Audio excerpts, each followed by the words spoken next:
8 گھنٹے اپنی مسجد کے جماعت کے اپنی مسجد کے مشورے والوں کے حوالے کر دے کہ میں مسلسل 8 گھنٹے اپنی مشغلے فارغ کرتا ہوں، جو بھی تقاضا ہے مقام پر محنت کا، دوسری مسجد میں کام اٹھانے کا، آنے والی جماعتوں کی نصرت کا، اس مسجد کا تقاضا سب سے مقدم ہے۔ اللہ توفیق دے یہ 8 گھنٹے مسلسل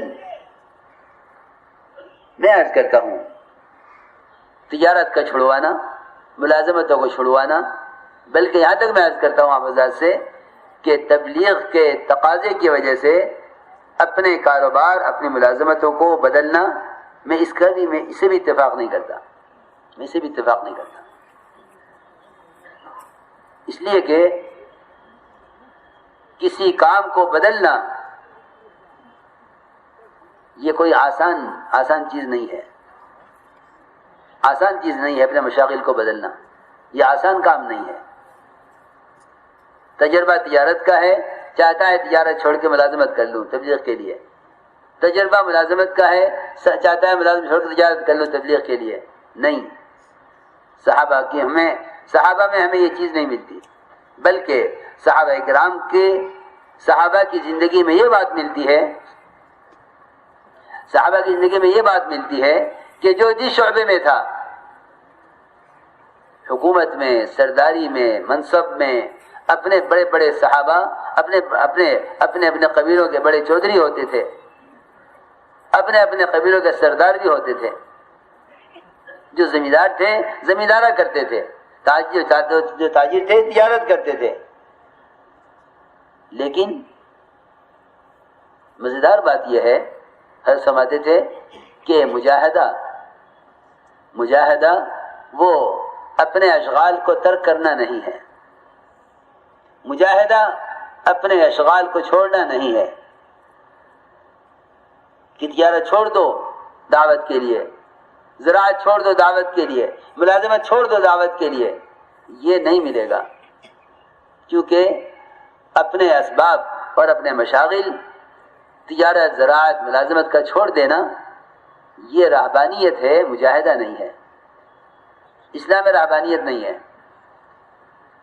بلکہ مجاہدہ یہ ہے کہ ان تقاضوں میں اپنی مشغولی کے وقت کو کم کرو،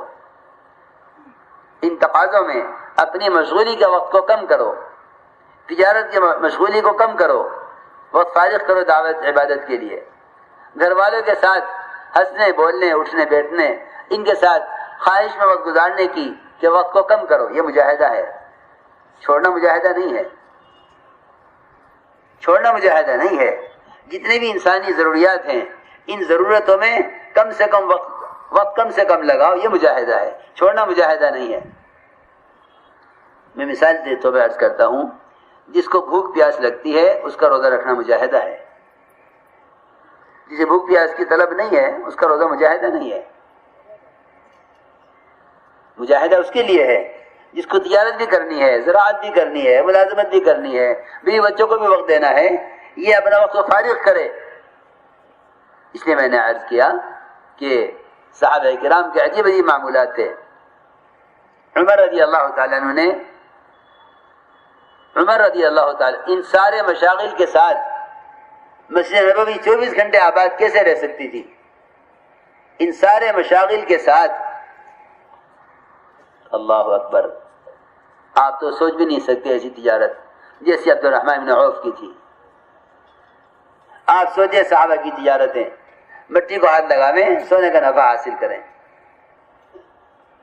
یہ بات نہیں ہے کہ وہ تجارت کرتے نہیں تھے، اللہ کی طرف سے نفع آ جاتا تھا، یہ بات نہیں ہے، تجارت کرتے تھے، وقت دیتے تھے، لیکن تھوڑے وقت میں زیادہ آمدنی، کیونکہ حدیث میں آتا ہے کہ جو شخص مسجدوں کو اعمال سے آباد کرنے میں لگتا ہے، اللہ اس کے دنیاوی کاموں میں فرشتوں کو مددگار بنا دیتے ہیں۔ پھر معمول یہ تھا صحابہ کرام کا کہ اپنے مشاغل کو چھوڑتے نہیں تھے، بلکہ اپنے ساتھی کے ساتھ باری طے کر لیا کرتے تھے۔ عمر رضی اللہ تعالیٰ نے اپنے ساتھی کے ساتھ باری طے کی ہوئی تھی کہ دیکھو آج میں مسجد میں رہوں گا، تم بازار میں رہو گے، جو میں سیکھوں گا تمہیں سکھلاؤں گا، جو تم کماؤ گے مجھے بھی کھلانا۔ عمر رضی اللہ عنہ کے اپنے ساتھی کے ساتھ یہ نوبت بنی ہوئی تھی. ایک دن تم بازار میں رہو گے میں مسجد میں رہوں گا, ایک دن تم مسجد میں رہو گے میں بازار میں رہوں گا. دونوں کا معمول یہ بنا ہوا تھا. ایک صحابی حضور اکرم صلی اللہ علیہ وسلم کی خدمت میں رہتے تھے. ان کے بھائی وہ دکان پر کمایا کرتے تھے, اس کو بھی کھلاتے تھے.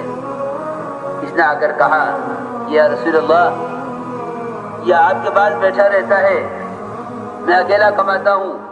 آپ نے فرمایا تجھے دکان میں جو رزق مل رہا ہے اس کی وجہ سے مل رہا ہے جو میرے پاس بیٹھا ہوا ہے. وہ کلمہ جس پر اس کی ہمیشہ کی زندگی کے بننے کا مدار ہے, ابھی اس کو اس کے الفاظ کا بھی علم نہیں ہے, اس کے مفہوم کا اور اس کے مطلب کا علم تو بہت بعد کی چیز ہے. اس لیے میں نے عرض کیا کہ اصل کام یہ ہے کہ مسجد کے ماحول میں لاؤ اور یہاں لا کر ایمان سکھلاؤ, عقائد سکھلاؤ. یہ فرض ہے, سب سے بڑا فریضہ ایمان کا سیکھنا ہے, سب سے بڑا فریضہ عقائد کا درست ہونا ہے. حضور اکرم صلی اللہ علیہ وسلم اپنے صحابہ کے یقین اور ان کی طبیعت کو اور ان کے عقائد کو ظاہر سے ہٹا کر غیب کی طرف لاتے تھے, ظاہر سے ہٹاتے تھے, غیب کی طرف لاتے تھے. آج ہم سب کی طبیعت یہ ہے کہ اللہ کا تو کوئی ذکر ہی نہیں ہے, سارا نظام ظاہری ظاہر سے مل کر ظاہر سے جوڑ کر چل رہے ہیں. ماہر موسمیات کہیں گے بارش ہوگی تو امید ہے کہ بارش ہوگی, ماہر موسمیات کی بارش نہیں ہوگی تو کہیں گے بارش نہیں ہوگی. بیماریاں آتی ہیں, کہتے ہیں بیماریاں اس موسم سے آتی ہیں, ہر موسم میں بیماری آتی ہے. نہیں, خدا کی قسم اللہ کے امر سے آتی ہے, بیماری سے نہیں آتی. ایک صحابی نے آ کے عرض کیا اونٹوں میں خارش پھیل گئی ہے. آپ نے سوال کیا اونٹوں میں خارش کیسے پھیل گئی؟ صحابی نے عرض کیا ایک اونٹ کو ہوئی تھی پھر سب کو ہو گئی. آپ نے فرمایا پہلے اونٹ کو کہاں سے ہوئی؟ اگر خارش اونٹوں سے اونٹوں میں پھیلی ہے تو پہلے اونٹ کو خارش کہاں سے ہوئی ہے؟ آپ نے اپنی مجلس میں اور مسجد میں صحابہ کے ایمان کو اس طرح درست کیا ہے اور انہیں ایمان اس طرح سکھلایا ہے کہ تم تمام ظاہر نقشوں کا انکار کرو قدرت کے مقابلے میں, تمام ظاہر نقشوں کا انکار کرو قدرت کے مقابلے میں کہ کرنے والی ذات صرف اللہ کی ہے. روزانہ اس کی جب تک دعوت نہ دیں گے اس وقت تک ہمارا یقین ظاہری نقشوں سے, ظاہری شکلوں سے اللہ کی ذات کی طرف پھرے گا نہیں. یہ محنت یقین کی تبدیلی کے لیے ہے. اس یقین کی تبدیلی کے لیے ماحول کا بدلنا ضروری ہے. اس یقین کو بدلنے کے لیے ماحول کا بدلنا ضروری ہے کہ دعوت دے کر ایک آدمی کو بازاری ماحول سے, گھروں کے ماحول سے, اس کو مسجد کے باہر کے ماحول سے نکال کر کسی طرح مسجد کے ماحول میں لے کر آؤ, یہاں لا کر اللہ کا تعارف کرواؤ. اس لیے میں نے عرض کیا اس کام کا بنیادی مقصد ہے جو اتنا اللہ کا غیر ہے اس سب کا روزانہ دعوت کے ذریعے انکار کرنا. یہ ہر ایک کا کام ہے, ہر ایک کا کام ہے. اللہ کا ذکر صرف یہ نہیں کہ تو ایک تسبیح صبح کو پڑھ لے ایک شام کو پڑھ لے. میری بات ضروری ہے سمجھنی. ذکر کا مطلب یہ نہیں ہے کہ تو ایک تسبیح صبح کو پڑھ لے ایک شام کو پڑھ لے, بلکہ ذکر یہ بھی ہے کہ تو چل پھر کر اللہ کی وحدانیت کی, اس کی قدرت اور اس کی عظمت کی دوسروں کو دعوت دے. اللہ کی توحید کی طرف بلانا یہی وہ ذکر ہے جس ذکر کو انبیاء علیہ السلام کرتے تھے اور قومیں ان کے ذکر کی وجہ سے ان کا مقابلہ کرتی تھی. انبیاء علیہ السلام کو جو حکم ہے, انبیاء علیہ السلام کو جو حکم ہے کہ آپ اللہ کا ذکر کریں, آپ اللہ کا ذکر کریں, انبیاء علیہ السلام کو جو حکم ہے اللہ کے ذکر کا, وہ حکم دو اعتبار سے ہے. ایک تنہائی میں اللہ کو یاد کریں اور ایک اللہ کے بندوں میں نکل کر اجتماعی طور پر یا انفرادی طور پر اللہ کے بندوں کو اللہ کی طرف بلائیں, یعنی اللہ کی بڑائی کو لوگوں کے درمیان بیان کریں. اس لیے میرے دوستوں عزیزوں میں نے عرض کیا کہ روزانہ ہر ایک کے ذمہ ہے کہ وہ خود اپنی ذات سے اللہ کی بڑائی کو بیان کیا کرے. مسجدیں بنی اس لیے ہیں تاکہ جتنے باہر کے نقشے پھیلے ہوئے ہیں ان نقشوں میں سے ایک ایک مسلمان کو دعوت دے کر نکالا جائے اور مسجد کے ماحول میں لا کر ایمان سکھلایا جائے. یہ ہمارا روزانہ کا کام ہے.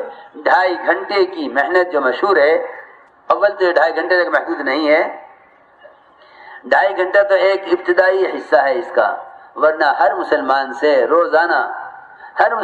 روزانہ 8 گھنٹے مطلوب ہیں مسجد کے لیے. اللہ توفیق دے یا 8 گھنٹے مسلسل دے دے, یا 8 گھنٹے مسلسل دے دے. اور بہت آسان ہے. 8 گھنٹے کمائی کے لیے وقت متعین کر لے, مجھے اتنے بجے سے لے کر اتنے بجے تک اس 8 گھنٹے میں تجارت کرنی ہے. یہ 8 گھنٹے میرے آرام اور راحت بیوی بچوں کے ساتھ ہیں, وہ وقت طے کر لے. یہ 8 گھنٹے میرے بیوی بچوں کے ساتھ ہیں. یہ 8 گھنٹے میرے مسجد کے لیے ہیں. اس میں جو بھی مسجد کا تقاضا ہے, آنے والوں کو مسجد میں بٹھا کر سمجھانے کا مشورہ ہے, یا باہر نکل کر ایک کو دعوت دے کر ان عمل میں لا کر جوڑنے کا تقاضا مجھ پر ہے, یہ